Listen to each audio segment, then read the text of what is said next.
রাষ্ট্রপতি দেশনেত্রী বেগম খালেদা সভাপতি জাহাঙ্গীর আলম সময় সরকারের পতন করতে পারে, যে কোনো সময়ে ফ্যাসিবাদের পতন করতে পারে। এত বড় নির্যাতনকারী, এত বড় লুণ্ঠনকারী, এত বড় বেহা কোনো শক্তি, কোনো দলের আগে রাষ্ট্র ক্ষমতা এইভাবে দখল করে রেখেছিল আর তার কোনো নজির নেই। এই যে পুলিশ ভাইরা চাকরি করেন, তাদেরকে বিতর্কিত করেছে, এমন এক লোককে তারা পুলিশ প্রধান করেছিল বেনজির, নজিরবিহীন। এই লোকটি বাংলাদেশে এমন কোনো জায়গা নাই যেখানে লুটপাট করে না, যার উপরে নিষেধাজ্ঞা আছে, সে তার পরিবার সহ বিদেশে যাওয়ার কথা না, তারপর ওই সরকার যেতে।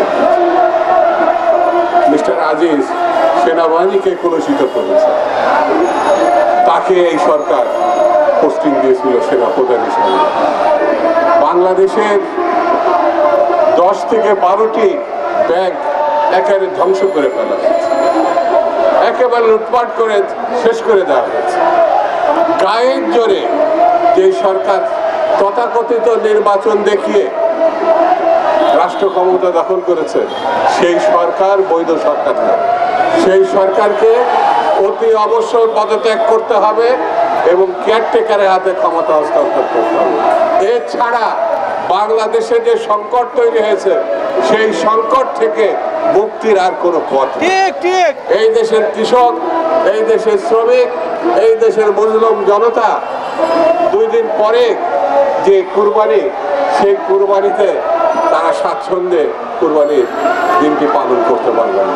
একটু আগে দেখলেন যারা ঢাকা শহরটাকে পরিষ্কার পরিচ্ছন্ন রাখে, দিনের পর দিন, মাসের পর মাস, বছর পর বছর, তাদেরকে এই সরকার উচ্ছেদ করে তাদের জমি দখল করার উদ্যোগ নিয়েছে।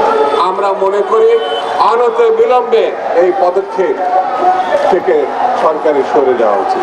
বন্ধুরা, আমি বেশি বক্তৃতা করবো না, শুধু এতটুকু কথা বলে, দেশনেত্রী এবং আমাদের নেতারা যারা জেলে আছে, তাদের যদি মুক্তি না দেওয়া হয়, যে আন্দোলনের মধ্য দিয়ে আপনাদের পতন হবে, সেই পতন হবে অত্যন্ত হৃদয় বিদারক।